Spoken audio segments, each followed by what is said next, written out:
बहार हो कवन बाबा आपन खोरिया बहार हो कवन पापा।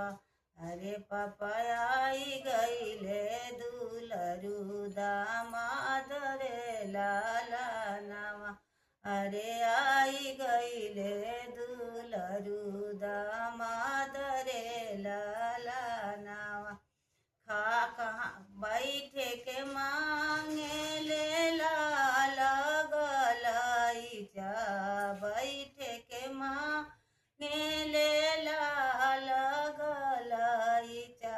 अरे लड़ने के मांगे माए दान रे लाला नावा। अरे लड़ने के मांगे माए दान रे लाला नावा। खाए के मांगे ले पूरी मिठाई खाए के मांगे ले पूरी मिठाई। अरे आचवे के मांगला लोट रे गिलसिया।